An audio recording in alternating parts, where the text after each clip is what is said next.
The hunt was supposed to last only a few hours, a simple pursuit across the Ice Age steppe, following animals that early humans had depended on for thousands of years. But in a single moment, everything changed. One hunter slipped, fell, and suffered an injury that would trap him between life and death in a world with no medicine, no shelter, and no guarantee of survival. What happened next didn't just affect one person, it tested the limits of an entire prehistoric group and revealed something unexpected about how early humans survived far harsher conditions than we often imagine. Before we go deeper into this story, take a moment to like the video and subscribe. It really helps the channel grow, and it tells YouTube that you want more history and mystery stories like this. Now, what actually happened when a hunter was injured 50,000 years ago might change how you think about early human survival forever. The wind cuts across the open steppe like a blade that never dulls. It moves without hesitation over frozen grass, over scattered bones bleached by time, over dark stones half buried in permafrost. Somewhere in this vastness, far from anything that could be called shelter in a modern sense, a small group of Ice Age humans is already in motion before the light fully arrives. They are tracking a herd that has been crossing this landscape for generations longer than any memory can hold. The animals are large, powerful, and essential. Without them, the group does not eat. Without them, the winter does not end. The hunt is not dramatic at first. It is routine in the way survival often becomes routine when repetition is the only structure holding life together. The hunters move in silence, reading the ground as if it were a language written in pressure and absence. A broken twig here, a depression in the frost there, the faint shift of disturbed snow that suggests weight passing through it hours earlier. Every detail matters, because nothing in this environment offers itself freely. Among them is one individual whose presence is not remarkable at the beginning of the day. He is simply part of the pattern, one body among others, carrying tools shaped from stone and bone, moving with the practiced rhythm of someone who has learned the land by living inside its demands. The group spreads slightly as they follow the herd's path, adjusting constantly, responding to changes in terrain, wind direction, and scent carried across the cold air. Then the landscape changes.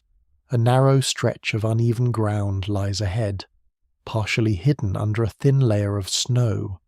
Beneath it, the earth is not stable. It has been softened by seasonal thaw and refreeze, creating a deceptive surface that looks solid from a distance but behaves differently under weight and speed. The herd has already passed through, leaving faint disturbances that are easy to misread in motion. The hunters follow without knowing that the ground itself has become a trap. The moment it happens is not marked by warning. There is no dramatic signal from nature, no sudden sound that announces danger in advance. It is simply a shift, a loss of footing, a fraction of miscalculated weight on unstable ground. One of the hunters goes down hard, the body twisting as momentum meets resistance that should not have been there. In the Ice Age world, such moments are unforgiving because there is no separation between injury and consequence. They are the same event unfolding at different speeds. The others react immediately, but reaction does not mean safety. The herd continues moving ahead, unaware or indifferent to what has occurred behind it. The hunt is still alive in the distance, but the group's attention collapses inward. What matters now is no longer the animal they were pursuing, but the person who no longer stands upright. The injured hunter does not move as expected. The body's response is delayed, uneven. Pain arrives in waves that are not yet fully understood, because pain in this world is not just sensation but information. It signals damage, but also vulnerability. And vulnerability in this environment is never isolated. It spreads outward into the group's decisions, into the future of the hunt, into the question of whether returning empty-handed is survivable. Before we go deeper, take a moment to like the video and subscribe, if this is the kind of history and mystery you enjoy. The group gathers around quickly, scanning the surroundings even as they focus on the fallen figure. Exposure is always present, even in moments of internal crisis. Predators do not wait for clarity, weather does not pause for injury. Time in this landscape is not linear in a human sense. It is immediate, pressing, and indifferent. The hunter is still conscious, but something is clearly wrong. Movement is restricted, a limb may not respond correctly, or a joint may have shifted in a way that signals deeper damage beneath the surface. In a modern understanding, this could be a fracture, a dislocation, or soft tissue trauma. In their world, it is simply a body that can no longer function as it did moments before. The herd is now distant, reduced to faint motion against the horizon. The opportunity that brought them into this space is slipping away. But so is something more fundamental, the assumption that everyone who begins a hunt will finish it standing. That assumption is rarely questioned in daily survival because it must be maintained. Once it breaks, everything around it becomes uncertain. What happens next is not a single decision, but a series of rapid recalibrations. Should they continue the hunt with reduced numbers? Should they abandon the pursuit and return to shelter? Can the injured individual be moved without worsening the condition? Each possibility carries risk. And in Ice Age survival, risk is never abstract. It is measured in calories, in warmth, in exposure, in the slow narrowing of options. The terrain itself offers no comfort. The wind continues its steady movement, pressing into exposed skin, pulling heat away faster than it can be replaced. Even standing still is an active struggle against the environment.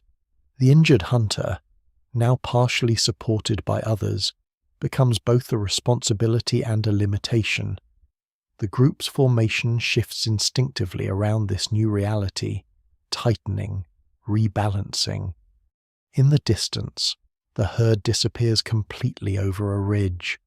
The hunt, in its original form, is effectively over. What remains is the question of survival after interruption, a theme that appears repeatedly in the archaeological record, even if it is never written directly. Bones and settlements do not preserve decisions, but they preserve consequences. And somewhere in that silent aftermath, a different kind of story begins to form, not of pursuit, but of return, not of success, but of adaptation under pressure. A single injury, in a world like this, is never just an accident. It becomes a turning point that reshapes movement, time, and the fragile balance between an individual and the group that depends on them. The group begins to move away from the broken ground slowly, not because the danger has passed, but because staying still has become its own kind of threat. The injured hunter is partially supported, weight shifted unevenly across shoulders and arms that are already beginning to feel the strain. Every step is calculated, every movement adjusted to avoid worsening what has already happened. In this landscape, even compassion has to obey the logic of efficiency. Around them stretches a world that does not soften its demands. 50,000 years ago, during a cold phase of the late Ice Age, much of Eurasia is shaped by open tundra, steppe, and fragmented woodland. Glaciers hold vast amounts of water locked away, lowering sea levels and exposing land bridges that no longer exist today. Rivers run differently, coastlines are unrecognizable. Entire regions that would later become familiar geography are instead raw. Shifting environments where survival depends on reading subtle patterns in weather, animal movement, and seasonal change. The group itself is small.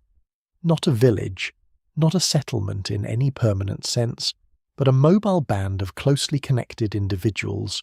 Their lives are structured around movement, following herds, tracking resources, and returning to known camps when conditions allow. Every person in the group is tied into a network of knowledge, who knows where water can be found in dry seasons, who understands the behavior of large animals, who can recognize dangerous terrain beneath snow or grass. Within such a system, the loss or injury of a single individual is not just a personal event, it is a disruption in the distribution of skills. Someone who might have been responsible for tracking, or tool maintenance, or reading environmental cues is now slowed or immobilized.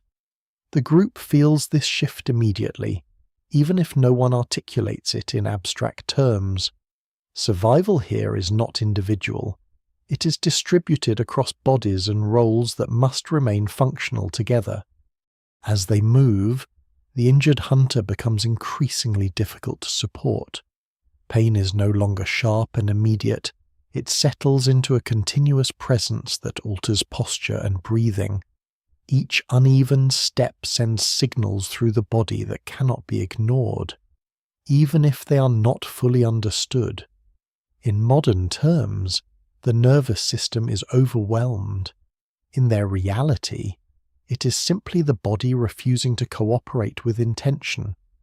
The group begins to reassess direction. The hunt is gone now, lost over the ridge with the herd. Continuing forward would only increase exposure without reward. In Ice Age survival logic, that imbalance is dangerous. Energy expenditure must be justified by return, and right now there is none. The decision to turn back is not dramatic. It is gradual, shaped by small acknowledgements rather than a single spoken command. The terrain back toward their temporary camp is not easier, only more familiar. Familiarity, however, matters. Known routes offer predictable hazards where the ground tends to freeze harder, where animals usually pass, where sheltering points exist in case of sudden weather shifts. Even in a harsh environment, repetition creates a thin layer of safety. The injured hunter is moved into a more supported position. The group adjusts spacing, redistributing load so that no single individual is overwhelmed. This balancing act is delicate. Too much support slows everyone dangerously. Too little risks further harm to the injured person. The compromise is constantly shifting as they walk, a living calculation performed without words. Archaeology suggests that groups like this were capable of remarkable coordination under stress. Sites from this period show evidence of transported injured individuals, including healed fractures that indicate survival long after serious trauma. These traces imply that abandonment was not the default response, even when resources were limited. The cost of carrying a non-mobile member was high, yet it was often still chosen. This decision carries implications that reach beyond immediate survival.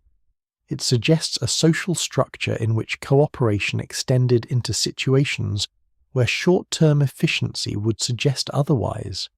Scholars still debate how consistent this behavior was across different groups, but the evidence that does survive points toward a pattern. Injured individuals were frequently integrated into ongoing group life, rather than removed from it.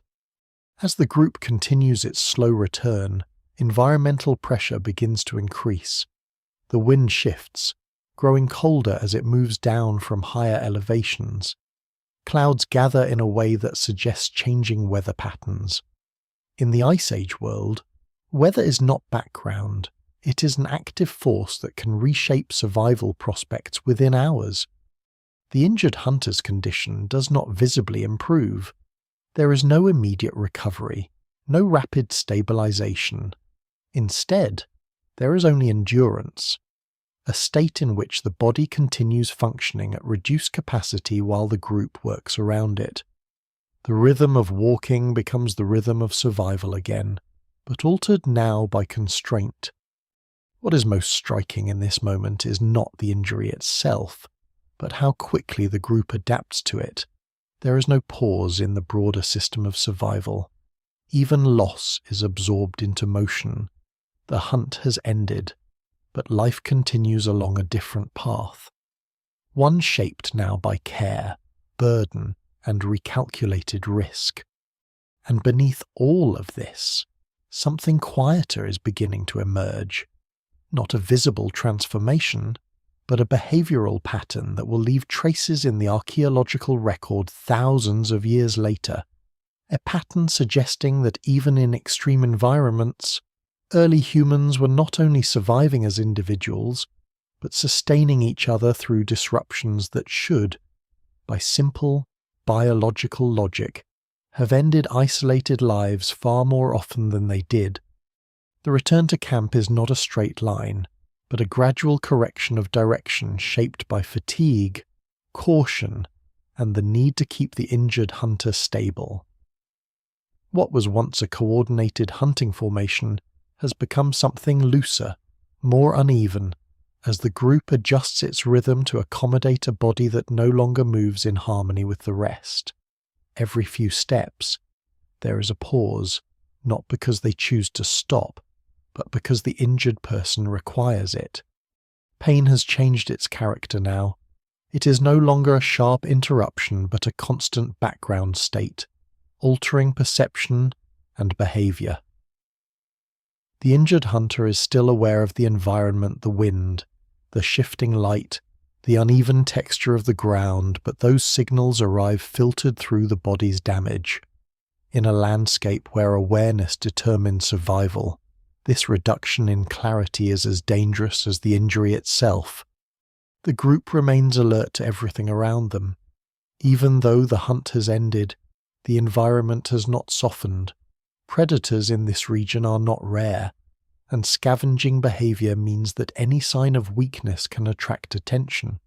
Wolves, large carnivores, and opportunistic animals all move through the same spaces, often following the scent of injury or death.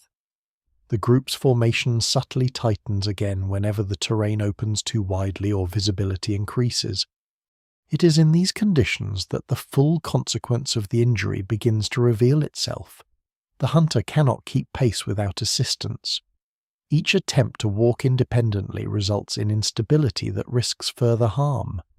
The group is forced to make a decision that is rarely spoken aloud, but deeply understood. How much of their collective energy will be devoted to preserving one individual's mobility in a world that punishes delay.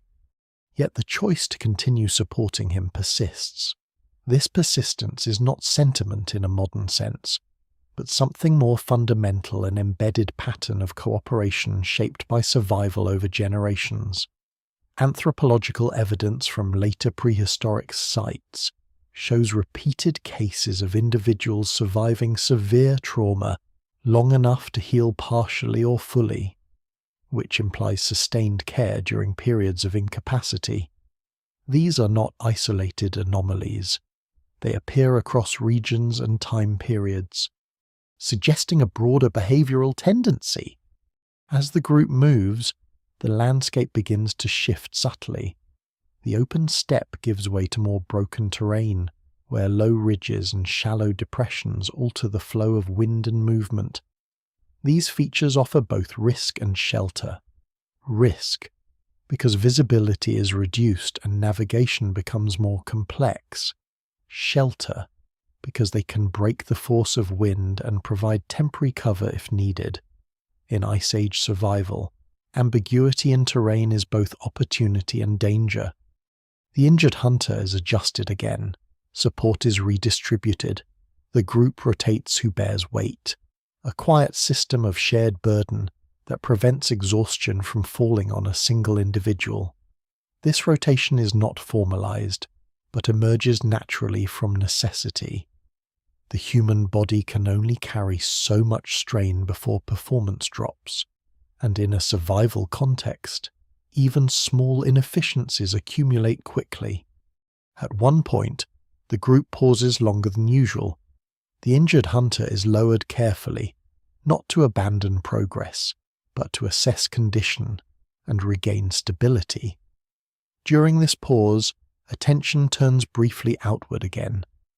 The instinct to remain aware of surroundings never fully disappears, even in moments of internal focus. The wind carries distant movement sounds, possibly animals shifting across the plain, but nothing immediate enough to change direction. It is here, in these pauses, that something important about early human survival becomes clearer. Archaeological interpretations of trauma sites suggest that care for injured individuals was not a single event but a sustained process. Bones that show healing after fractures indicate that individuals were not only kept alive in the immediate aftermath of injury, but supported over weeks or months. This implies repeated investment of time and energy by others in the group.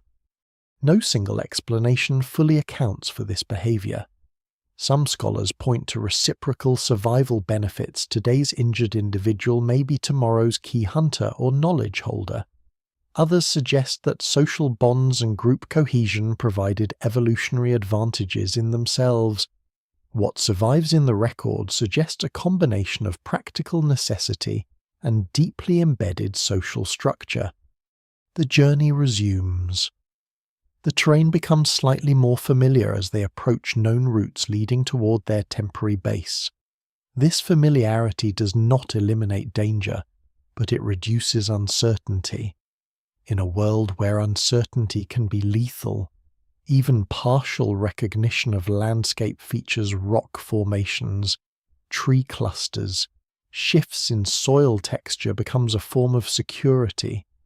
The injured hunter remains conscious, but his role in the group has shifted completely. He's no longer a participant in movement, but a center around which movement is organized. This transformation is significant. It marks a temporary inversion of typical function. Instead of contributing to the group's forward momentum, he now determines its pace. As they continue, the broader implications of this moment extend beyond the immediate journey.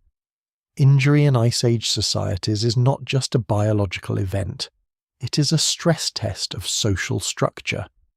The ability of a group to absorb such disruption without fragmenting speaks to a level of coordination that is often underestimated in discussions of prehistoric life. The light begins to change as the day progresses. Shadows lengthen across the ground, and temperature begins its gradual descent. The urgency of reaching shelter increases subtly. Cold is not dramatic at first. It accumulates, layer by layer, until the body begins to lose efficiency faster than it can compensate. The group does not speak of these changes in abstract terms. There is no need. The environment communicates directly through sensation and consequence. Every adjustment in pace, every decision to pause or continue, is shaped by an internalized understanding of these forces. By the time distant signs of their camp begin to appear, subtle markers, changes in terrain usage, traces of previous activity, the injured hunter has become both burden and anchor. His survival is no longer just a matter of individual endurance, but of whether the group can maintain cohesion through the demands of return. And in this quiet transition from hunt to recovery, from pursuit to preservation, a deeper pattern begins to surface. Early human survival is not defined solely by success in acquiring food or avoiding danger, but by what happens when those systems fail mid-process. It is in interruption injury, loss, disruption, that the structure of prehistoric life reveals its most telling features. The camp is not visible at first as a fixed structure, because in this period permanence is measured differently. There are no walls rising above the horizon, no architectural signals that would later define human settlement. Instead, the camp reveals itself gradually through patterns in the landscape areas where the ground is more compacted, where ash darkens the soil, where stones are arranged in deliberate clusters that break the natural randomness of the steppe. As the group approaches, the injured hunter is still supported, but the effort required to maintain that support is increasing. Fatigue has begun to settle into the bodies of those carrying him. What started as a controlled response to injury is now becoming a prolonged strain on the group's collective endurance.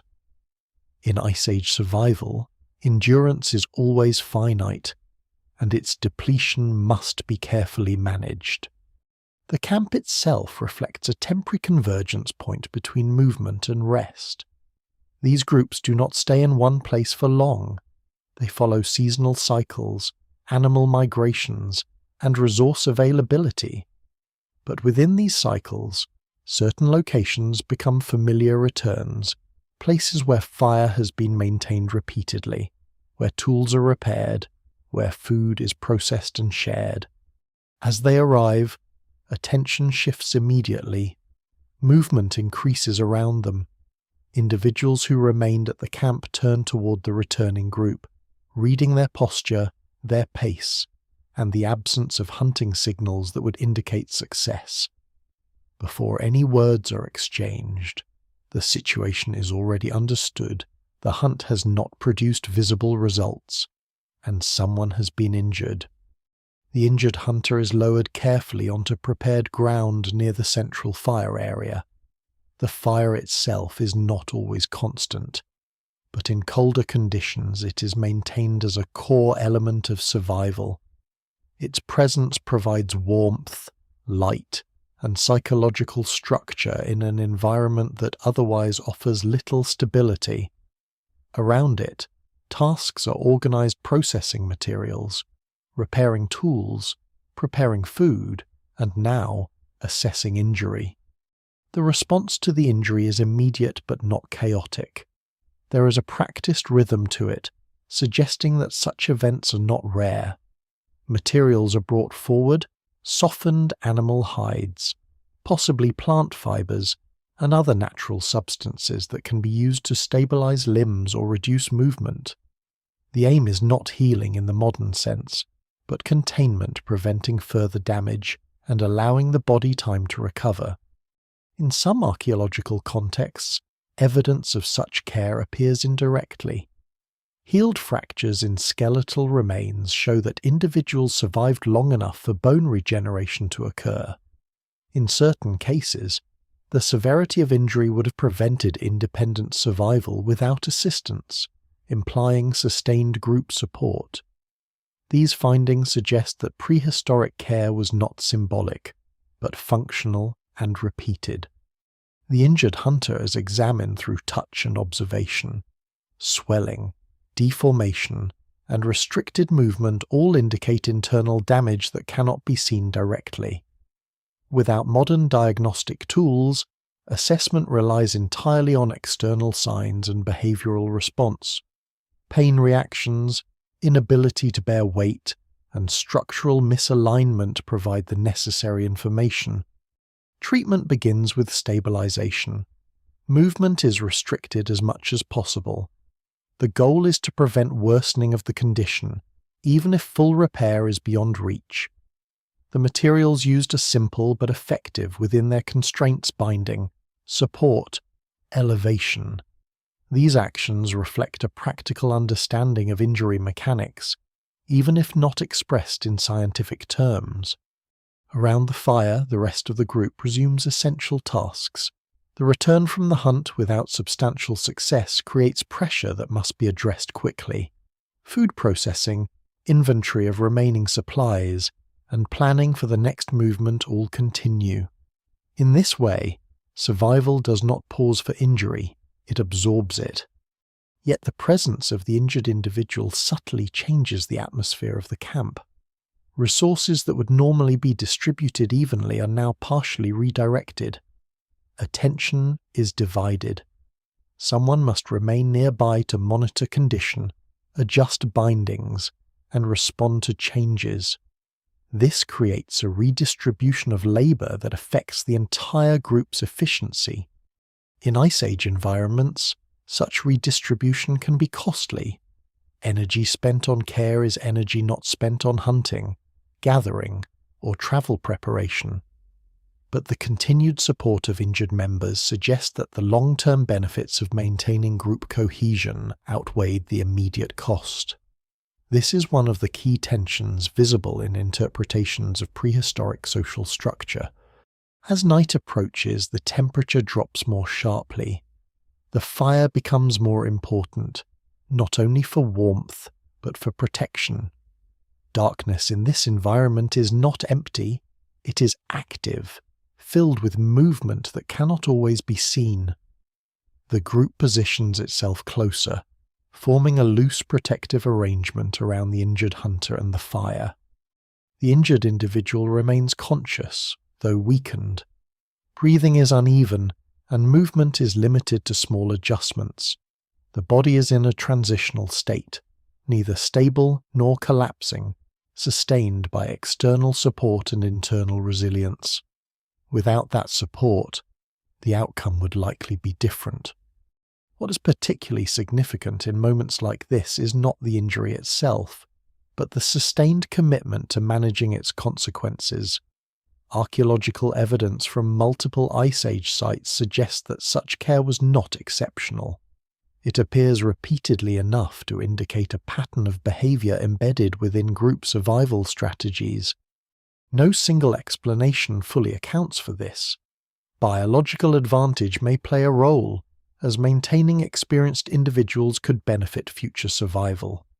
Social bonding likely contributes as well, reinforcing cooperation and mutual dependence.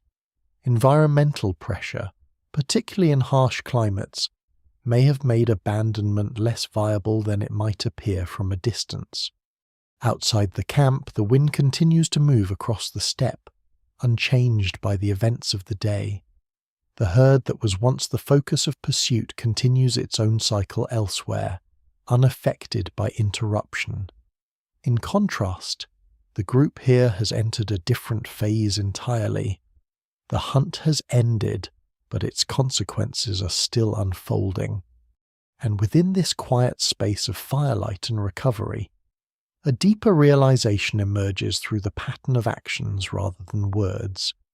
Early human survival is not defined only by moments of success, but by the ability to absorb failure without collapse. Injury, in this sense, becomes not just a biological event, but a test of continuity, of whether a group can remain intact when one of its essential parts can no longer function as before. Night settles over the camp with a weight that feels almost physical. The fire becomes the only stable point in a landscape that otherwise dissolves into darkness and shifting sound. Shadows stretch and contract with every movement of flame, turning familiar faces into silhouettes that seem both close and distant at the same time.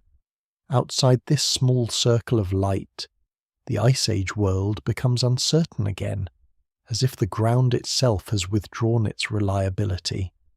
The injured hunter remains near the center of this arrangement, not because of status, but because of necessity. The fire is warmth, but it is also protection. Predators moving through these environments are drawn to weakness, and injury carries scent, sound, and behavioral signals that cannot be fully concealed. Even subtle limping earlier in the day can become an invitation in the night. Around him, the group settles into a quiet rhythm of maintenance and vigilance. Some sleep in short intervals, others remain partially awake, listening. Sleep in this context is not deep or uninterrupted. It is fragmented, shaped by environmental pressure. The boundary between rest and alertness is thin, and easily crossed by sudden sound or movement. The injured hunter's condition does not improve in any visible way during the night. Pain persists, though its intensity shifts with position and temperature. Cold is particularly influential now. It slows circulation, stiffens muscles, and increases discomfort in damaged tissue. The fire helps, but only within a limited radius. Beyond that, the cold remains present, pressing into exposed areas of the body and reminding everyone of the environment's dominance. At some point, someone adjusts the bindings around the injury. This is done carefully, not aggressively, because excessive movement risks worsening the condition. The materials used are not sterile or refined in a modern sense, but they serve structural purposes, holding limbs in place, limiting motion and reducing additional stress on damaged areas. What is striking in the archaeological record is how often similar signs of stabilization appear indirectly. Healed fractures in skeletal remains sometimes show alignment consistent with external support during recovery. This suggests that prehistoric groups understood, at least practically, that immobilization improved outcomes, even if the biological reasoning was not conceptualized in abstract terms. Outside the circle of firelight, the landscape remains active. Nocturnal predators move through territories shaped by scent, sound, and opportunity. The group is not ignorant of this. Even in rest, awareness is distributed. Small sounds are evaluated quickly. Shifts in wind direction are noticed. The fire itself is managed carefully to maintain visibility without excessive smoke that might attract unwanted attention. The injured hunter drifts in and out of a fragile state of rest. Consciousness is not fully stable. The body alternates between discomfort and brief periods of reduced awareness.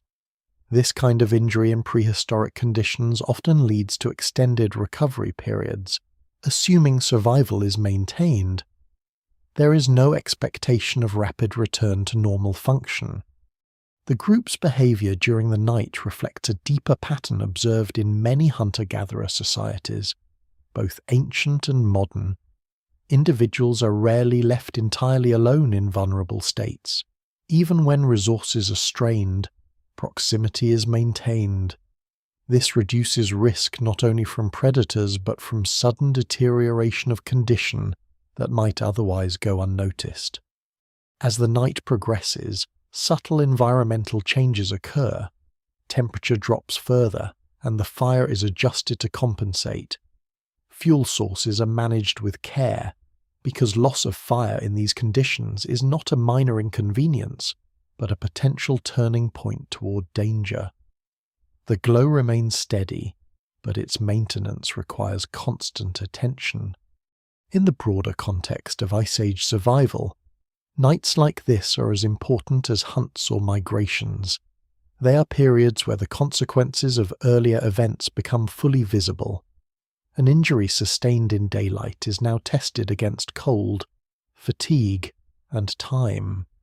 Whether the body stabilizes or worsens often depends on the quality of group response rather than the severity of the initial trauma alone. The injured hunter's presence begins to shape the structure of the night in subtle ways. Tasks are redistributed, movement patterns adjust, even conversation, if it occurs at all, becomes quieter and more controlled. The group's attention is partially anchored to a single point, altering the flow of rest and vigilance. This kind of anchoring effect is important in understanding prehistoric social structure. It suggests that individuals were not isolated units of survival, but nodes within a shared system of attention and responsibility. When one node becomes unstable, the entire system adapts around it. Archaeological interpretations of care in this period often emphasize this point indirectly. Sites showing evidence of long-term survival after serious injury imply repeated monitoring, assistance with food acquisition, and protection from environmental exposure. These are not episodic gestures. They are sustained commitments over time.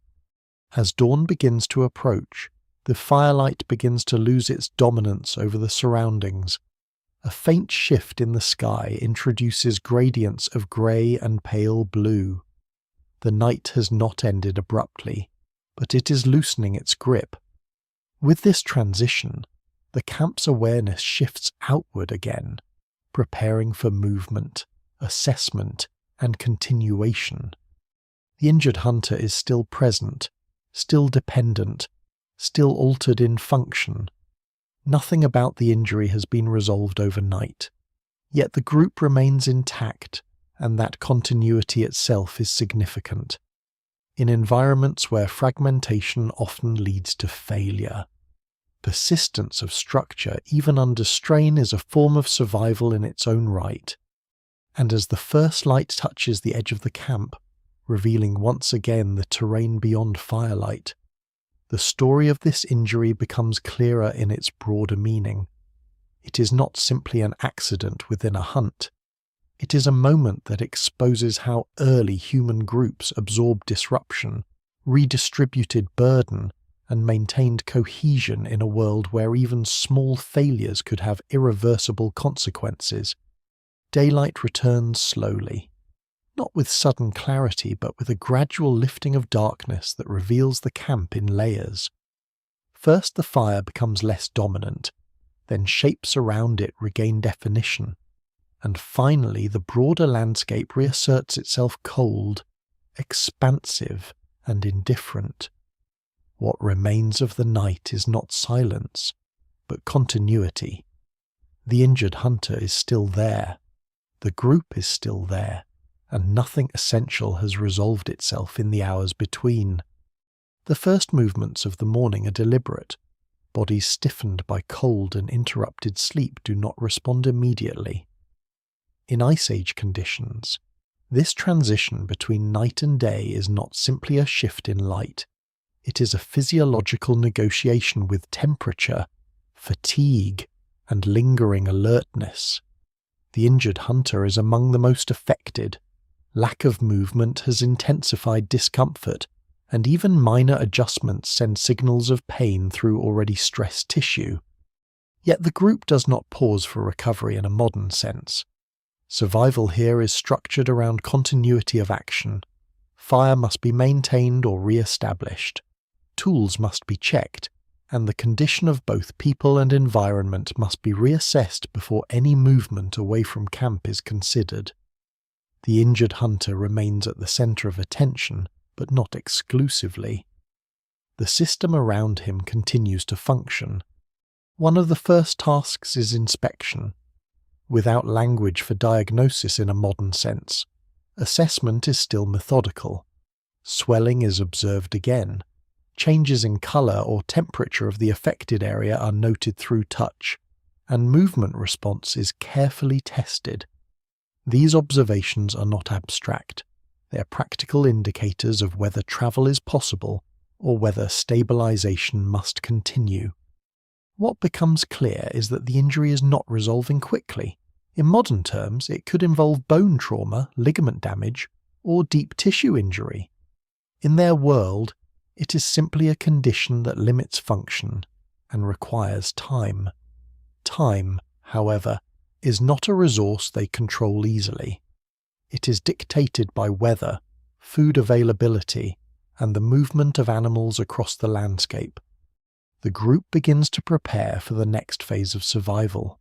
Even if they remain near this camp for another cycle, they must ensure access to food. Stored resources from previous hunts are limited, and Ice Age mobility means that accumulation is rarely long-term. Hunting or gathering will eventually resume, even with an injured member present. This is where the tension becomes most visible: how to balance immediate care with continued survival needs. The injured hunter cannot participate in the search for food, yet food acquisition remains essential for everyone, including him. This creates a dependency loop that can only be resolved through shared effort and risk distribution. Archaeological evidence suggests that such balancing acts were not rare. Sites containing remains of individuals with severe but healed injuries imply that groups repeatedly managed this tension successfully. In some cases, individuals survived injuries that would have been fatal without sustained assistance. indicating that care extended beyond initial crisis response into prolonged support systems. During the morning, materials are reorganized, tools are checked for damage, sharpened, or repaired. These tasks are not separate from the injury, they are part of its consequence. When a group loses a successful hunt due to interruption, every subsequent activity must compensate for that loss. Energy must be redirected efficiently to avoid further deficit. The injured hunter is repositioned again, this time to reduce pressure on affected areas. Even small improvements in comfort can reduce overall strain on the body, though there is no guarantee of recovery trajectory. In prehistoric contexts, recovery is uncertain and often dependent on factors such as infection, nutrition, and continued immobilization. Infection is one of the most significant hidden dangers. Without modern antiseptics or antibiotics, even relatively minor wounds can escalate over time. Archaeological studies of skeletal remains sometimes show signs consistent with infection-related complications, though direct soft tissue evidence rarely survives. This uncertainty means that survival after injury is always partially unpredictable. As the group prepares, attention is also given to environmental reading. Weather patterns are observed in the sky, wind direction is noted, and distant animal movement is interpreted. These observations influence whether they will remain stationary or attempt short-distance travel to more resource-rich areas. The injured hunter's condition influences this decision indirectly. Mobility constraints reduce the range of possible movement. Even if food sources are distant, the group may be forced to choose closer, less optimal locations simply to maintain stability. This is one of the subtle but constant effects of injury in mobile societies. What is particularly important in this phase is how normalized the presence of injury appears within the group's functioning. There's no sense of exceptionality in the workflow. Instead, the injury is integrated into the structure of daily decisions. This suggests that such events were anticipated as part of life rather than treated as anomalies. In broader anthropological interpretation, this normalization is significant. It implies that prehistoric human groups likely developed adaptive strategies for managing disruption as a standard feature of survival. Rather than relying on ideal conditions, they operated within a framework that assumed frequent interruption, including injury, loss, and environmental unpredictability. By late morning, the camp is active again. Fire maintenance continues, tools are in use, and preparations for movement or local hunting begin to take shape. The injured hunter remains stationary, but no longer as the sole focus of attention. He is now one element within a broader system of ongoing survival activity. This shift does not reduce his importance, it redefines it. His condition is still monitored, still supported, but it no longer halts the group's overall function. This balance between care and continuity is one of the defining features of early human resilience. And as the day stabilizes into its slow rhythm, a deeper pattern becomes visible through repetition rather than event. Injury in this world is not a break in life's structure. It is a pressure point that reveals how that structure adapts under strain, how attention is redistributed, how labor is reallocated, and how survival continues even when one of its essential participants is temporarily removed from normal function. By the second day, the camp no longer feels like it is responding to a single crisis. What began as an abrupt disruption has been absorbed into routine, not because the injury has resolved, but because life in this environment does not allow prolonged suspension. The injured hunter remains present, but the emotional sharpness of the event has softened into structured attention, periodic checks, adjustments, and quiet monitoring woven into the broader rhythm of survival. This shift is crucial for understanding how early human groups likely sustained cohesion. Archaeological evidence rarely captures emotion directly, but it does preserve outcomes individuals who survived severe trauma long enough for bone to heal, for fractures to set, for bodies to recover partially under non-ideal conditions. These outcomes imply sustained care, but also sustained normalcy around that care. The group does not stop functioning because one member is impaired. Instead, it reorganizes around that impairment. The injured hunter's condition remains uncertain. There is no rapid improvement, no visible sign that suggests a quick return to hunting capability. In modern terms, recovery would depend on the type of injury, the presence of infection, and the body's ability to stabilize itself. In this prehistoric context, all of those factors exist, but none can be controlled in a deliberate or medicalized way. Yet something important becomes visible in the way others interact with him. Care is not continuous in a dramatic sense, but distributed. At intervals, someone checks the bindings. At other moments, food or water is brought within reach. His position is adjusted when discomfort becomes too limiting. These actions are small individually, but collectively they represent sustained investment over time. In the background, the group continues to manage survival pressures. Food remains the central concern. Even a successful hunt days earlier would not eliminate the need for ongoing resource acquisition.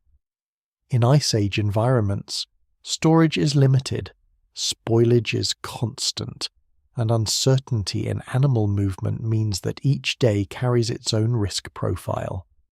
The presence of an injured individual subtly changes how those risks are managed. Hunting parties may be smaller or more cautious.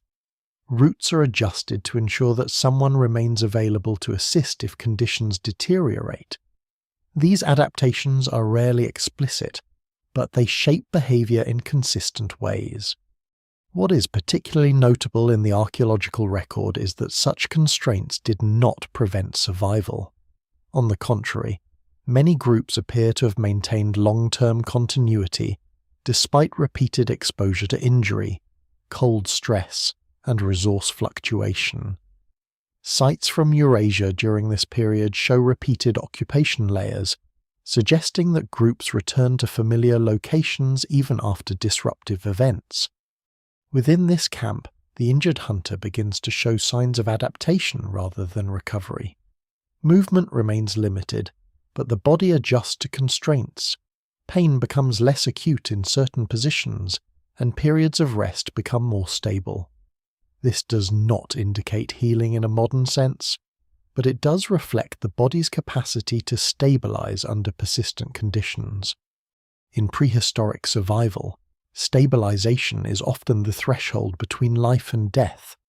A wound does not need to fully heal to allow continued survival. It only needs to stop worsening. This distinction is critical. It allows for partial recovery, even in environments where full medical repair is impossible. Around the camp, tools are being repaired or replaced. Stone blades are resharpened, wooden shafts are straightened over heat, bone fragments are shaped into usable forms. These activities are not separate from survival, they are its foundation. Without tools, hunting becomes inefficient or impossible, and without hunting, group survival collapses within a short time frame. The injured hunter, even in reduced capacity, remains part of this system. If he previously held knowledge of tool-making or environmental tracking, that knowledge does not disappear with mobility loss. It can still be shared, observed, or indirectly applied. This is one reason why injury does not automatically equate to complete social exclusion in archaeological interpretations. There is also evidence, though indirect, that knowledge transmission may have been an important factor in sustaining injured individuals. Groups that retained experienced members, even in limited roles, would have benefited from their expertise over time. This creates a feedback loop where care is not purely altruistic, but also functionally advantageous. As the day progresses, the camp begins to prepare for renewed movement. Whether this involves hunting, relocation, or exploration depends on environmental cues. The injured hunter's condition is factored into this decision, not as a barrier, but as a constraint that defines possible directions. In some interpretations of prehistoric mobility, such constraints may have influenced migration patterns more broadly. Groups carrying injured or recovering members would likely move more slowly, choose safer routes, and avoid high-risk areas. Over time, this could shape how populations spread across landscapes, leaving subtle traces in archaeological distributions. What emerges from this stage of the story is a pattern of integration rather than separation. Injury does not remove a person from the group's structure, it changes how that structure behaves. Roles shift, but connections remain intact. And beneath this visible adaptation lies something even more significant: the capacity of early humans to maintain social continuity under physical constraint. The injured hunter is no longer a participant in hunting, but he is still embedded in the network of survival, still present in decisions, still accounted for in movement, still part of the group's ongoing calculation of risk and return. This persistence is not dramatic, but it is foundational. It suggests that long before formal systems of medicine or structured caregiving existed, survival itself may have depended on the ability to absorb injury without allowing it to fracture the social unit that depended on each individual within it. Movement begins again, but it is no longer the fluid, purposeful motion of a successful hunt. Instead, it resembles a recalibrated rhythm, one shaped around limitation rather than opportunity. The group does not fully abandon mobility. That would be impossible in this environment. But mobility itself has changed character. Every step now carries the memory of what has been lost. The injured hunter is prepared for transport in a way that reflects both necessity and adaptation. His position is adjusted to minimize strain, and the group distributes his weight more carefully than before. What once required simple support now demands coordination between several individuals, each compensating for fatigue that accumulates quickly in cold, uneven terrain. Ice Age landscapes do not offer comfort for such movement. Ground conditions shift unpredictably between frozen hardness and unstable softness. Hidden depressions beneath snow can destabilize even uninjured walkers. For someone already compromised, every irregularity in terrain becomes magnified in consequence. The group's pace slows accordingly, not by choice, but by structural necessity. This is where the full cost of injury becomes visible in motion. It is not only the biological burden carried by the injured individual, but the distributed burden carried by everyone else. Energy expenditure increases, travel time extends, exposure risk rises. The group's overall efficiency declines, even though survival remains possible. Yet archaeological evidence suggests that such reduced efficiency did not prevent long-term success. Groups repeatedly endured conditions where mobility was constrained, whether by injury, climate, or resource scarcity. The persistence of settlement layers and repeated occupation sites indicates that adaptation was more common than collapse in these scenarios. The injured hunter remains conscious, but his perception of movement is fragmented. Without stable posture, the body interprets motion differently. Pain fluctuates with each shift in terrain. There is no consistent rhythm to recovery or comfort. Instead, there is only adjustment, constant, incremental, and exhausting. As the group moves through broken terrain, environmental pressure begins to reassert itself. Wind increases again, carrying cold air across exposed surfaces. The absence of dense vegetation means there is little to block or slow its movement. In such conditions, even small delays can significantly increase physical strain. The group briefly pauses in a sheltered depression in the landscape. This pause is not rest in the modern sense, but recalibration. Load is redistributed once again. Bindings are checked. The injured hunter is repositioned to prevent pressure points from developing further complications. These actions reflect an understanding of cause and effect that is practical rather than theoretical. In archaeological interpretations, such repeated adjustments are important. They suggest that care was not static but responsive. Conditions were monitored continuously enough to allow modifications in treatment, even without formal medical frameworks. This implies sustained attention and situational awareness within the group structure. During this pause, attention also shifts outward. Even in vulnerable moments, the group remains partially engaged with the environment. Distant movement is scanned. Wind direction is noted. The possibility of predators or competing groups is never fully absent from consideration. Survival requires simultaneous inward care and outward vigilance.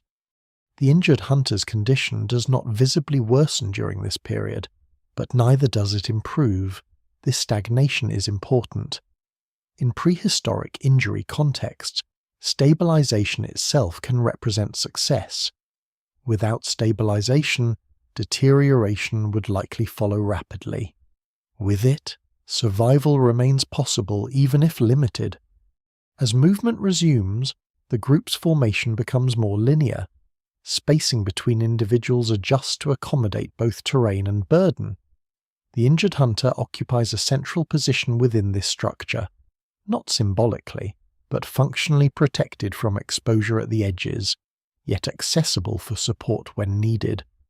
This arrangement reflects a broader pattern observed in ethnographic and archaeological studies of mobile groups. Vulnerable individuals are often positioned in ways that balance protection with practicality.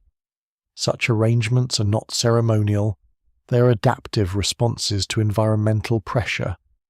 The terrain begins to shift again, this time toward more open stretches where visibility increases. This creates both relief and tension. Visibility allows better environmental reading, but also increases exposure. In Ice Age ecosystems, openness is never neutral. It is always a trade-off between awareness and risk. The injured hunter's presence subtly alters how the group navigates these spaces. Routes may be chosen with greater caution. Movement may avoid unnecessary exposure across open ground. Even if not consciously articulated, these adjustments accumulate into a distinct pattern of constrained mobility. What is particularly revealing here is that constraint does not equal paralysis. The group continues forward, even under reduced efficiency. This suggests a survival strategy that tolerates inefficiency in exchange for cohesion. The alternative, abandoning injured members, would eliminate burden but also undermine long-term group stability. Archaeological interpretations often emphasize this balance. Evidence of long-term survival following severe injury implies that groups repeatedly chose cohesion over immediate optimization. This does not necessarily indicate emotional motivation alone. It may reflect the long-term value of experience, knowledge, and group continuity in unpredictable environments. As the journey continues, the injured hunter's condition becomes less of an acute crisis and more of an embedded reality. It is no longer an interruption to survival. It is part of the structure through which survival is being carried out. And in this quiet transformation, a deeper pattern becomes visible. Early human survival is not defined solely by moments of success or failure, but by the ability to incorporate disruption into ongoing movement without breaking the system itself. Injury, here, does not end the story. It reshapes its direction. The weather shifts again without warning. as it often does in Ice Age climates where stability is always temporary.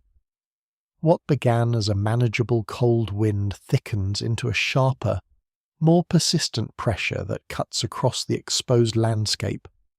Clouds gather low on the horizon, flattening the sky into a heavy ceiling of grey that reduces depth perception and makes distance harder to judge. For the group, this change is not just atmospheric, it is operational. Weather in this world directly determines survival options. Movement, visibility, and even decision-making are all shaped by how quickly conditions deteriorate. The injured hunter, already limiting speed and flexibility, now becomes part of a more complex risk equation. Progress slows further. The terrain, already uneven, becomes more difficult as wind-blown snow begins to obscure surface detail. Small variations in ground height that were previously visible now disappear beneath shifting layers. Each step requires greater caution. Misjudgment is no longer just inconvenient, it is potentially catastrophic. The injured hunter is kept as stable as possible, but stability itself is increasingly difficult to maintain. Even minor jolts from uneven ground travel through the body in amplified form. The group compensates by tightening formation again, reducing gaps and reinforcing support structures around him. Every adjustment adds strain, but also reduces immediate risk. At this stage of the journey, the cumulative effect of injury becomes fully integrated into environmental pressure. It is no longer possible to separate the biological problem from the ecological one. Cold, wind, terrain, and injury combine into a single system of constraints that determines what is possible at each moment. Archaeological interpretations of Ice Age survival often emphasize this interplay. Climate fluctuations during this period were not gradual or predictable. They occurred in pulses, sometimes within the span of a human lifetime, reshaping ecosystems rapidly. Groups that survived were those capable of adjusting behavior dynamically, rather than relying on fixed patterns. In such a system, injury is not an isolated medical event. It is a variable that interacts with every other pressure point. A broken limb or serious trauma does not simply affect one individual. It alters group mobility, resource access, and even seasonal timing. The injured hunter shows signs of fatigue that extend beyond pain. Prolonged strain without full rest leads to a gradual depletion of resilience. Breathing becomes more controlled, movements more limited, responses slower. The body is not collapsing, but it is operating under continuous constraint. Despite this, the group does not stop. Stopping in worsening weather carries its own dangers. Exposure during inactivity can be more harmful than slow movement. The decision to continue forward reflects a familiar Ice Age calculation motion. Even imperfect motion is often safer than stillness. As they advance, the landscape begins to lose definition. Distant features fade into mist and snow, reducing the reliability of visual navigation. The group increasingly depends on memory of terrain rather than direct observation. This reliance on cognitive mapping is a critical survival skill, often underestimated in discussions of prehistoric cognition. The injured hunter, however, does not fully share in this cognitive flexibility at the moment. Pain and fatigue narrow attention. Perception becomes localized rather than expansive. This creates an additional burden for those supporting him, who must not only manage physical weight, but also environmental awareness. Brief pauses occur more frequently now. Each pause is shorter, driven by necessity rather than rest. Bindings are checked, grip adjusted, breathing stabilized. These micro-interruptions prevent immediate failure but do not eliminate accumulated strain. At one point, distant movement is detected, uncertain shapes shifting across the blurred horizon. Whether animal or environmental distortion is unclear. The group responds instinctively by tightening formation and reducing noise. Even in compromised conditions, vigilance remains active. Nothing immediate emerges from the uncertainty, but the reaction itself reveals an important aspect of survival behavior. Threat assessment in prehistoric environments is continuous and probabilistic, rather than reactive and defined. Uncertainty alone is enough to trigger adaptive response. The injured hunter remains central to this response structure. His vulnerability increases group caution, but also reinforces cohesion. The group moves as a single adaptive unit, responding collectively to environmental ambiguity.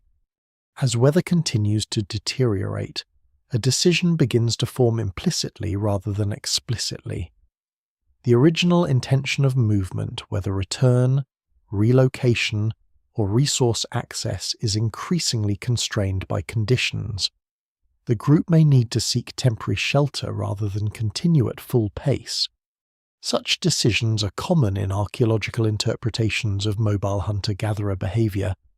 Camps were often temporary not only by design, but by necessity. Weather events, resource shifts, and injury frequently forced unplanned pauses in movement cycles. The injured hunter, in this context, is both a constraint and a stabilizing factor.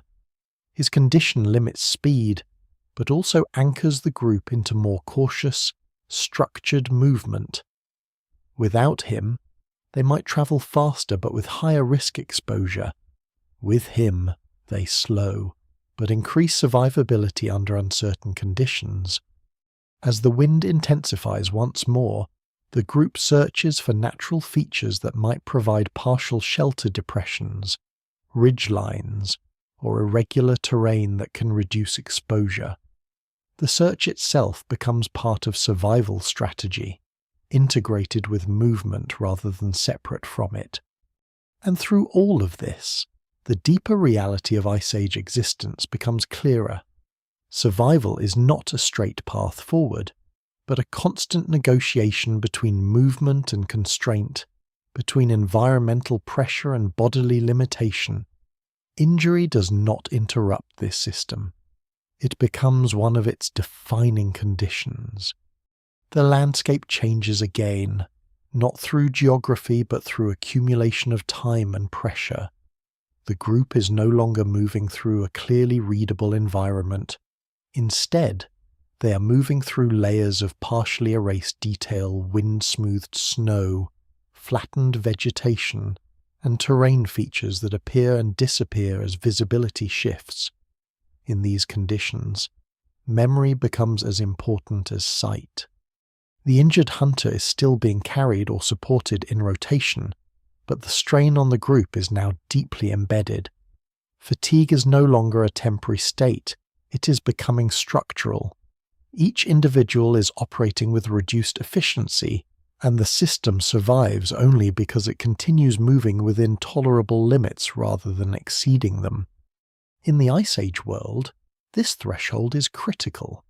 Survival is rarely determined by a single dramatic failure. More often, it depends on whether accumulated strain crosses a point where recovery is no longer possible.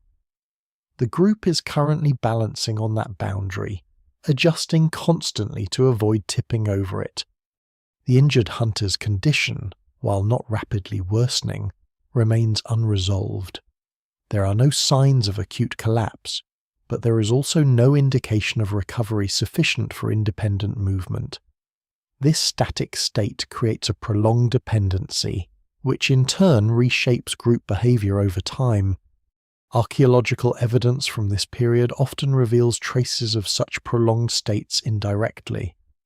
Skeletons showing healed trauma indicate survival beyond initial injury, but also suggest extended periods of reduced mobility.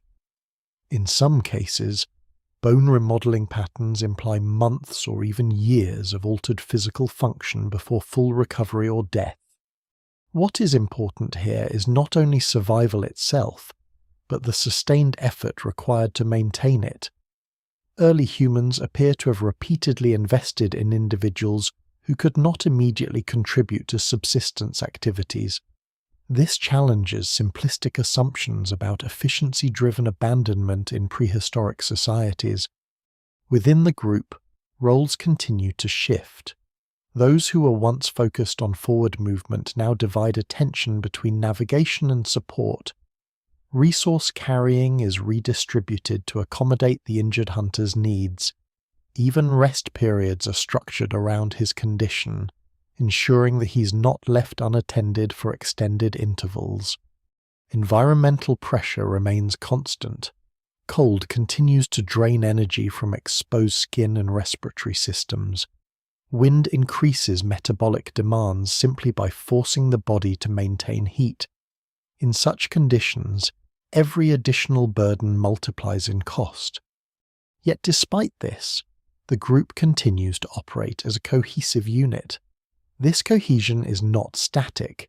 It is actively maintained through repeated adjustments. Formation changes, pacing changes, and attention shifts all contribute to keeping the system functional under strain. The injured hunter begins to show subtle signs of adaptation rather than change. Pain remains present, but his body appears to stabilize within its limited range of motion. This does not indicate recovery in a modern sense, but rather a form of equilibrium where deterioration slows. Such stabilization is significant. In prehistoric survival contexts, it often marks the difference between short-term survival and extended recovery.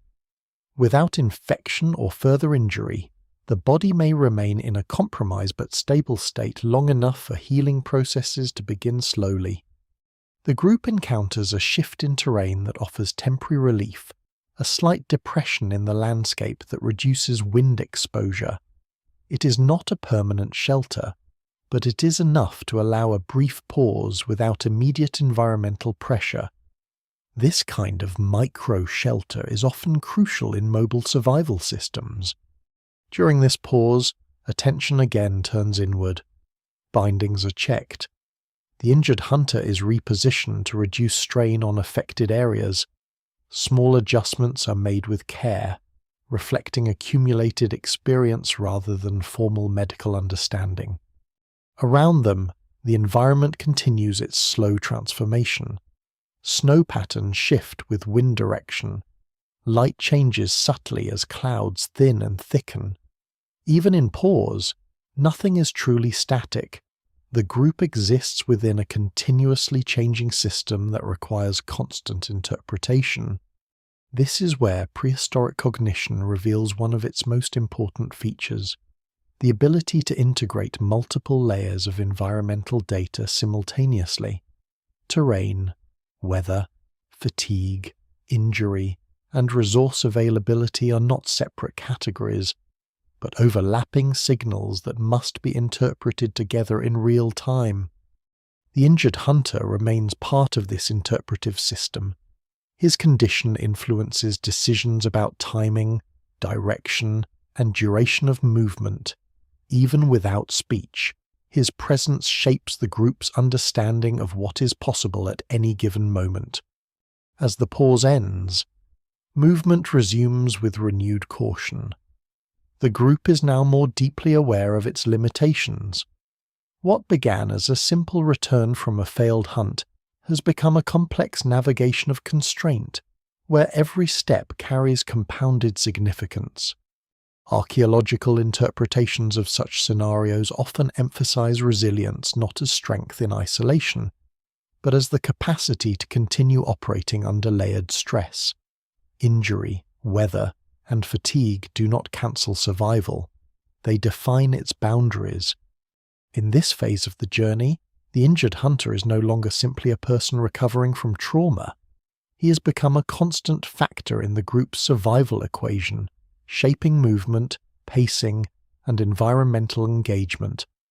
And as the group continues forward through fading visibility and persistent cold, The deeper structure of Ice Age survival becomes clearer. It is not built on uninterrupted success, but on the ability to maintain coherence while everything else, body, weather, terrain, and time pushes toward fragmentation. The terrain begins to open again, but openness in this environment does not bring relief. Instead, it increases exposure. The wind has fewer obstacles now, and it moves across the landscape with greater force, stripping warmth from exposed skin and making every movement feel more costly than the last. The group adjusts instinctively, tightening formation without needing instruction, as if the body of the group itself has learned the shape of survival. The injured hunter remains at the center of this shifting formation, still supported, still dependent, but no longer in a state of constant crisis. His condition has settled into a difficult equilibrium. Pain persists, yet it no longer escalates with every movement. This does not indicate healing in a modern sense, but rather the body reaching a temporary threshold where further deterioration slows under careful management. This kind of stabilization is often invisible in the archaeological record, yet it can be inferred from outcomes. Skeletons that show evidence of healed fractures, even poorly aligned ones, suggest that individuals survived long enough for bone remodeling to occur. Such healing requires not only time, but sustained protection from further trauma. The group's continued movement through open terrain reflects a calculated acceptance of risk. Staying stationary would increase exposure to cold and potential resource depletion. Moving forward, even slowly, preserves the possibility of reaching more favorable conditions. In Ice Age survival, motion is rarely optional. It is a managed necessity. The injured hunter's presence subtly alters the group's perception of time. Distances that would normally be covered within a predictable period now extend unpredictably. Each pause becomes longer, not by design, but by requirement. This distortion of pace is one of the hidden consequences of injury in mobile societies. As they progress, the environment begins to show signs of ecological variation. Patches of terrain suggest differences in vegetation density, snow accumulation, and wind exposure. These micro-variations are critical for survival, as they often determine where food sources might be located or where temporary shelter can be found. The group briefly halts again when a more sheltered formation appears in the distance. It is not a constructed shelter, but a natural arrangement of terrain that reduces wind impact. Such locations are highly valued in prehistoric mobility systems and are often revisited across seasons when possible. During this pause, attention returns to the injured hunter. His condition is reassessed not through formal measurement, but through observation of movement, response, and stability. The fact that he remains conscious and relatively stable suggests that immediate fatal complications have not occurred. This alone is a significant outcome in such environments. Archaeological interpretations of similar injuries often highlight the importance of non-fatal survival windows. Many trauma cases in skeletal remains show evidence of healing stages, indicating that individuals were supported through the most vulnerable period following injury. Without group intervention, many of these cases would likely have resulted in rapid death. The group distributes tasks during the pause. Some gather materials, others scan the surrounding landscape. Even in rest, there is no full disengagement from survival responsibilities. The injured hunter is never entirely separated from this system. He remains within its focus, but not as its sole center. What becomes increasingly evident is the adaptability of group structure. Roles are not fixed. They shift according to immediate demands. Injury accelerates this flexibility, forcing redistribution of labor and attention in ways that would not occur under stable conditions. The injured hunter's body continues to show signs of constrained adaptation. He does not recover function, but he maintains a stable state that allows continued movement. This balance is fragile and entirely dependent on external support. Without it, deterioration would likely resume quickly.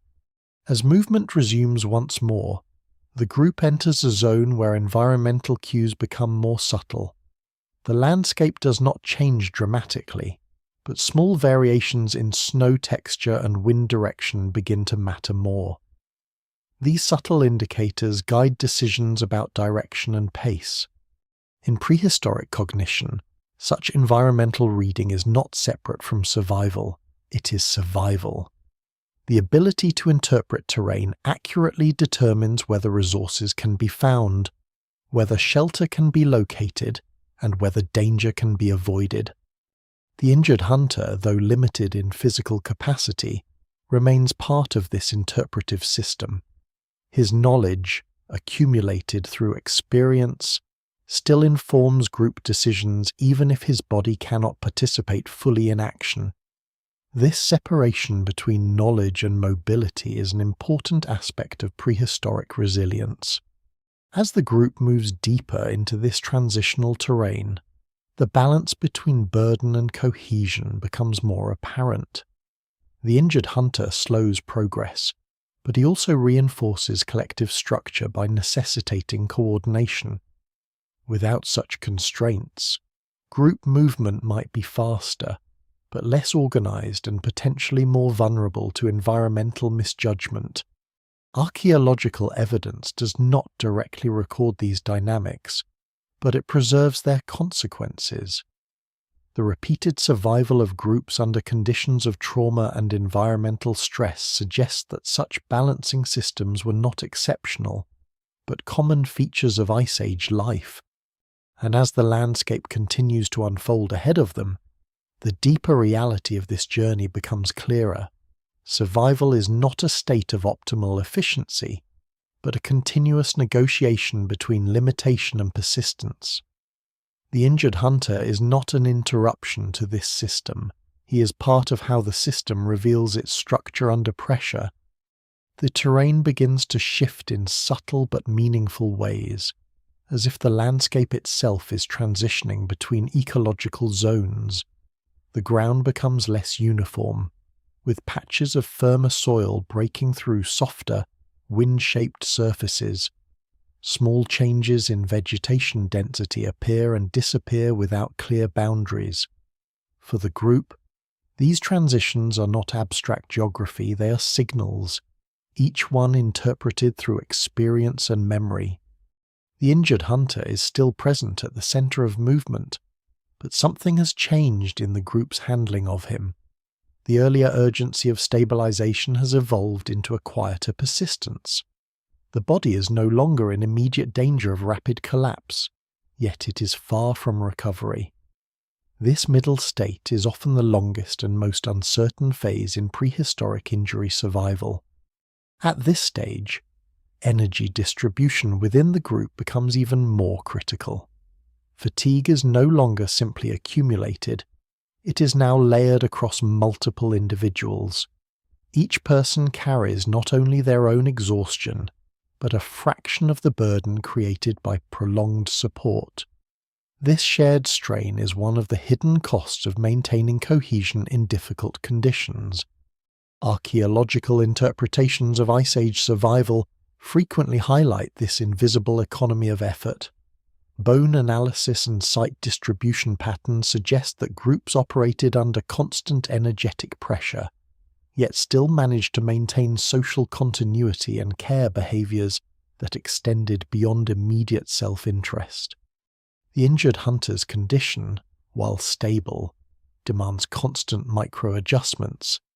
Support shifts slightly with every change in terrain.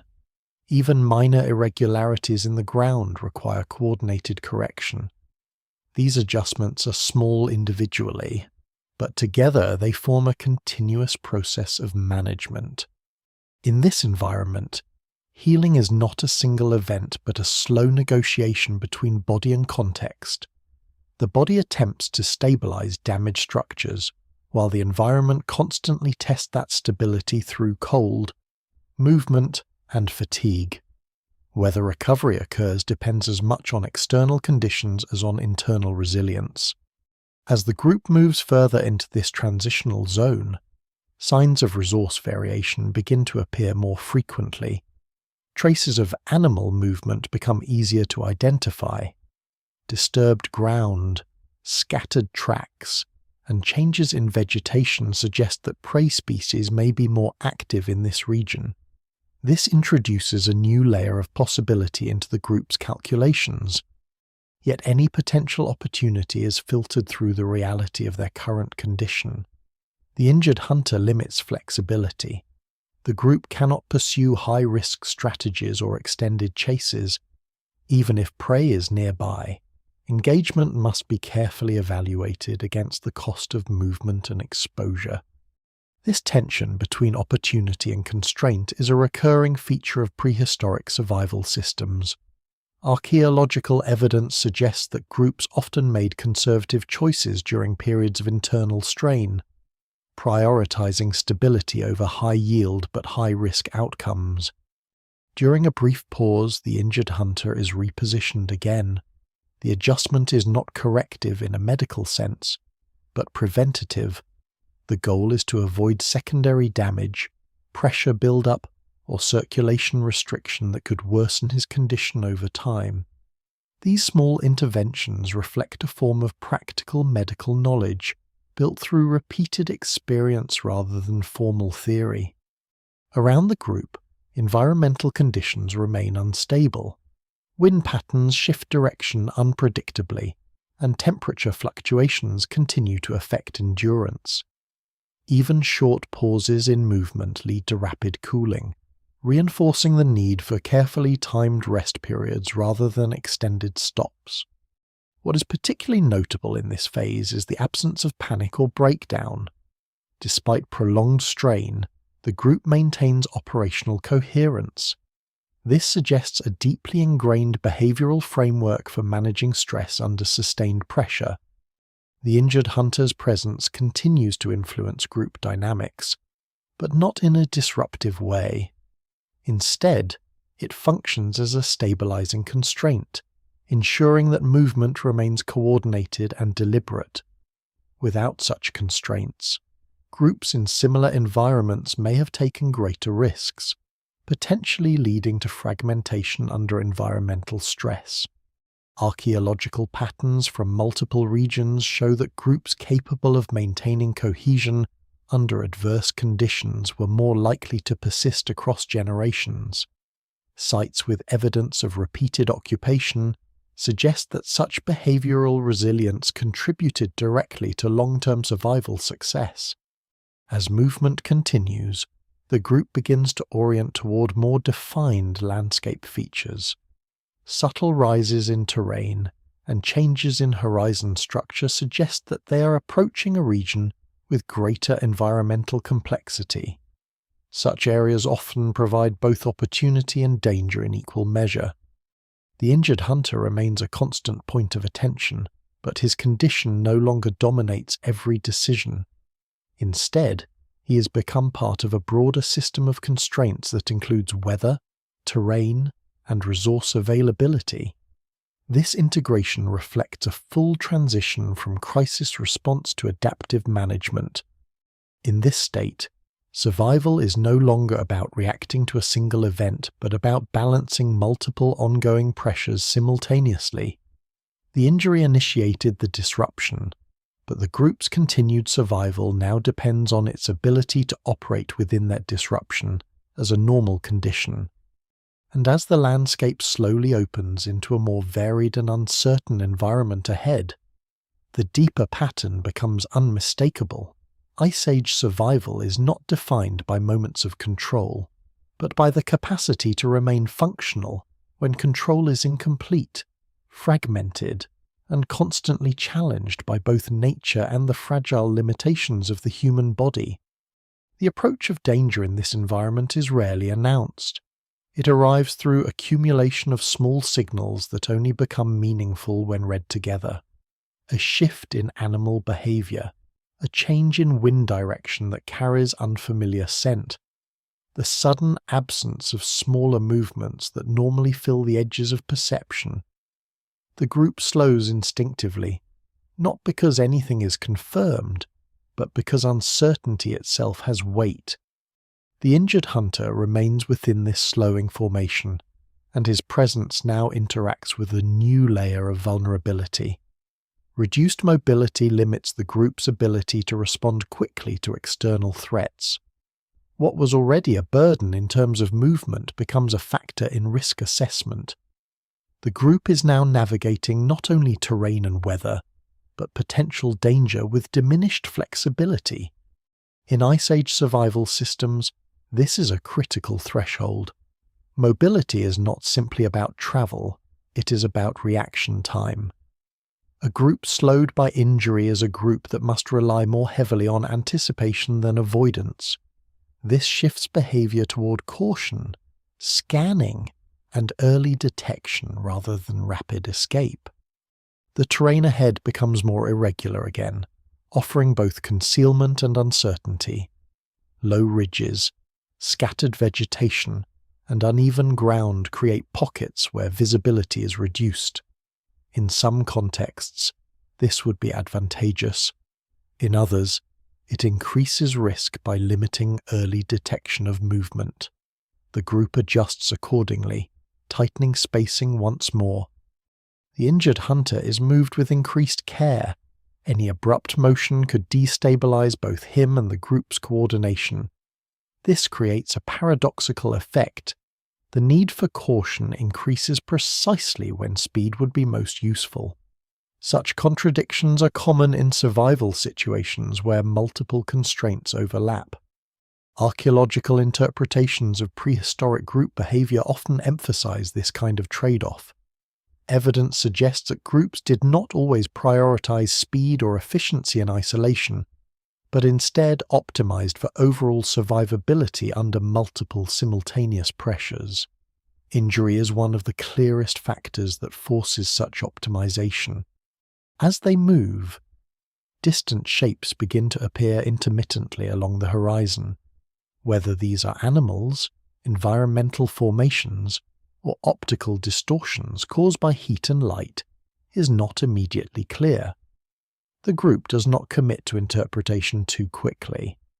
Misreading the environment at this stage could have severe consequences. The injured hunter remains conscious but increasingly quiet, not in the sense of awareness fading, but in reduced outward responsiveness. This is often a result of sustained fatigue combined with limited movement options. The body conserves energy by reducing unnecessary motion and reaction. Within the group, communication remains minimal and functional. There is no need for extended signaling. Behavior itself carries meaning. A shift in posture indicates caution. A change in direction signals reassessment. In this way, coordination continues without explicit instruction. At one point, the group pauses longer than before. The terrain ahead is difficult to interpret, and visibility is reduced. This pause is not rest, but evaluation. Decisions are being made collectively through observation and inference rather than speech. The injured hunter is adjusted again during this pause. The adjustment is smaller than earlier ones, but more deliberate. It reflects accumulated experience in managing his condition under continued movement. The group has now entered a phase where care is no longer reactive, but procedural. In archaeological contexts, this procedural nature of care is inferred from repeated patterns of survival with long-term injury. Individuals with significant trauma often show evidence of extended survival under conditions that would require ongoing assistance, not one-time intervention. The environment around them continues to shift subtly. Wind intensity increases and decreases in cycles, affecting temperature perception and sound transmission. These fluctuations make it harder to interpret distant movement accurately, reinforcing the need for conservative judgment. The injured hunter's condition remains stable but fragile. Stability in this context does not mean recovery. It means non-collapse. The difference is critical. Stability allows movement to continue, but offers no guarantee of improvement.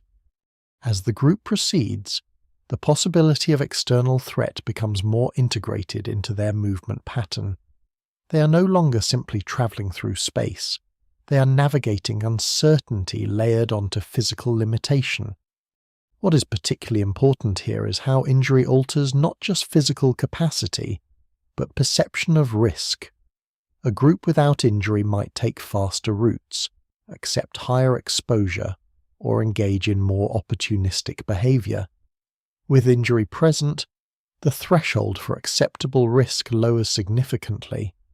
Archaeological interpretations suggest that this conservative shift may have been an adaptive advantage in unstable environments.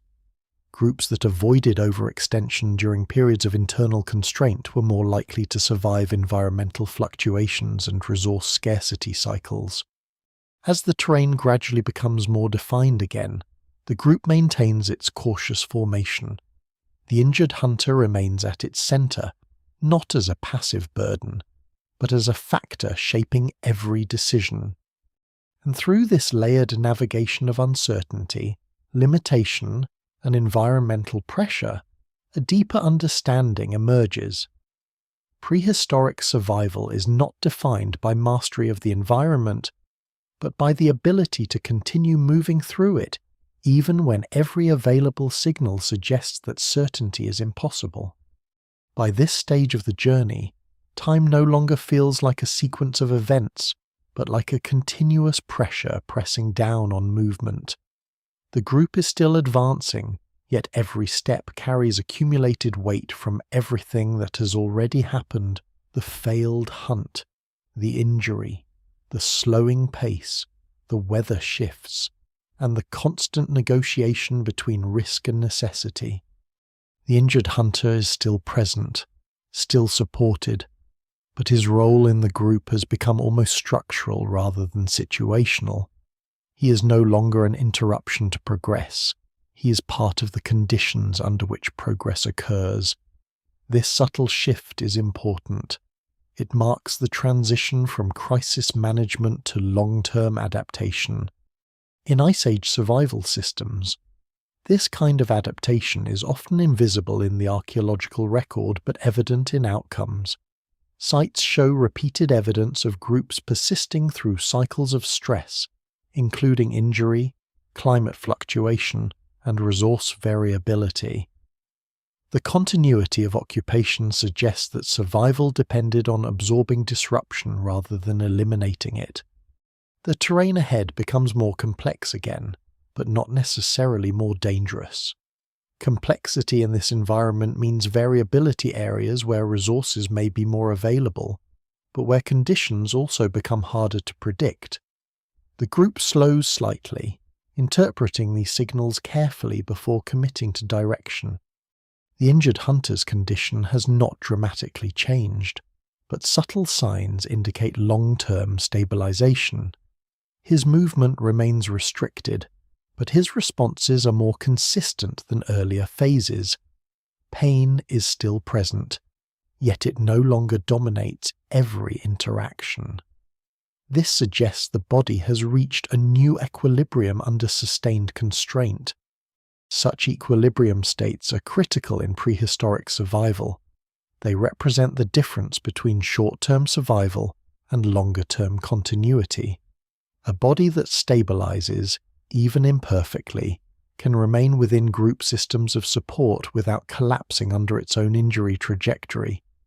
Around him, the group continues its layered management of survival. Tasks are distributed with increasing efficiency despite fatigue. Navigation, support, vigilance, and environmental reading all occur simultaneously, often without explicit coordination. This distributed cognition is one of the defining features of early human group behavior. Archaeological interpretations of this period often emphasize how survival depended on collective intelligence rather than individual capability. No single person needed to hold all information.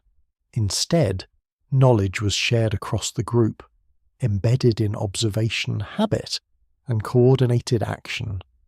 As they move, faint signs of ecological richness begin to appear again. Animal tracks become slightly more frequent. Vegetation density increases in patches. These indicators suggest that the group may be entering a transitional zone where resources are more accessible, though still uncertain. However, access to opportunity is still constrained by the injured hunter's condition. The group cannot fully exploit potential advantages without considering his mobility limits. This creates persistent tension between what the environment offers and what the group can safely pursue. The injured hunter is briefly repositioned during another pause. By now, these adjustments have become almost routine, performed with minimal disruption to overall movement. The group has refined its handling of his condition to a level that minimizes delay while maintaining stability. This normalization of care is significant. It suggests that sustained injury does not remain a special event indefinitely, but becomes incorporated into daily functioning. What begins as disruption evolves into structure. Environmental pressure remains present but less extreme than earlier phases. Wind is still cold but less destabilizing. Visibility improves intermittently. These fluctuations allow for slightly more flexible movement, though caution remains dominant. At one point, the group pauses longer to reassess direction. The landscape ahead is ambiguous, and choices must be made between continuing forward or adjusting route toward more sheltered terrain. The injured hunter's condition is a central factor in this decision-making process. Ultimately, movement continues, but with refinement rather than change in direction. This reflects a pattern seen repeatedly in prehistoric mobility adaptation, tends to occur through adjustment rather than radical shifts unless forced by extreme conditions. The injured hunter's survival remains stable but conditional. He depends entirely on the group's continued capacity to maintain both mobility and support. In return, his presence shapes the group's behavior, reinforcing caution and cohesion. What emerges most clearly in this stage is the transformation of injury from event to context. It is no longer something that happened. It is something that defines how everything else happens. Archaeological evidence supports this broader interpretation indirectly. The persistence of groups through repeated environmental and physical challenges suggests that survival was less about avoiding disruption and more about integrating it into ongoing systems of behavior. As the group continues forward into increasingly varied terrain, the distinction between burden and structure becomes less meaningful. The injured hunter is both at once limitation and anchor, constraint and stabilizer, and in this quiet convergence of movement, adaptation, and endurance, the deeper truth of Ice Age survival becomes clear. Human continuity in this world was not achieved through perfection of the body or environment, but through the ability to remain connected even when both were under persistent strain. The landscape no longer feels like a destination. It feels like an ongoing condition, something the group passes through rather than moves across. The distinction matters, because by this point in the journey, survival is no longer tied to a single objective like the hunt or the return to camp. It is tied to continuation itself. The injured hunter remains within this continuity. His condition has not resolved into full recovery, nor has it collapsed into failure. Instead, it exists in a long, fragile middle state where the body is neither breaking nor repairing quickly. This is a common outcome in prehistoric trauma cases where survival depends less on medical resolution and more on sustained environmental and social support. Around him, the group continues its careful balance of movement and restraint. They no longer adjust their behavior in response to urgency alone. Instead, they operate within a learned pattern of limitation. Every decision is filtered through what can be carried, what can be protected, and what can be risked without breaking cohesion. In Ice Age environments, this form of survival is often invisible in the archaeological record, yet it is strongly implied by the persistence of human occupation through extreme variability. Cold phases, resource shifts, and mobility constraints did not eliminate groups. They forced them to adapt structurally. The injured hunter's presence has become part of that structure. He is no longer a temporary deviation from normal life. He is integrated into the group's ongoing functioning, shaping pacing, movement patterns, and environmental engagement. What began as a single accident during a hunt has transformed into a sustained condition of collective adaptation. There is no final resolution in the way modern narratives often expect. No full recovery is guaranteed. No clear return to the moment before the injury exists. Instead, there is only adjustment continuous, incremental, and grounded in the necessity of survival within constraints that cannot be fully controlled. This is where the deeper meaning of the story becomes visible. The importance of early human survival does not lie solely in strength, speed, or success in hunting. It lies in the ability to maintain coherence when those abilities are partially removed. Injury exposes this truth more clearly than almost any other event. Archaeological evidence of healed fractures, long-term disability survival, and repeated trauma recovery suggest that early human groups were capable of sustaining individuals through extended periods of vulnerability. This was not an occasional exception. It appears repeatedly across time and geography, indicating a consistent pattern of behavior. The group moving through this landscape is part of that same pattern. Their actions supporting movement, redistributing effort, adjusting pace reflect an underlying system of cooperation that prioritizes continuity over short-term efficiency. As they continue forward, the environment gradually opens again into wider space. The wind remains present, but less oppressive than before. Visibility improves slightly, revealing more structure in the terrain ahead. Yet even in this relative easing of conditions, uncertainty remains constant. The injured hunter is still carried within the center of the group's formation, not as a symbol, not as a burden in isolation, but as a living reminder that survival is always shared across multiple bodies and multiple risks. What happened when a hunter was injured 50,000 years ago is not a single answer. It is a pattern revealed through countless small decisions to slow down, to support, to redistribute effort, to continue moving even when the system is under strain. In that accumulation of choices, something fundamental about humanity becomes visible. Early humans did not survive because they avoided failure. They survived because they could absorb it, reorganize around it, and continue forward without losing the fragile structure that held them together.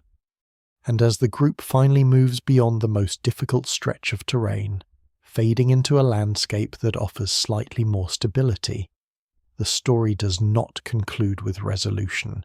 It concludes with persistence. The injured hunter is still there.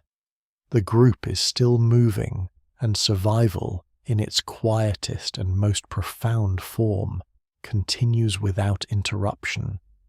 The world does not reset, it simply carries on,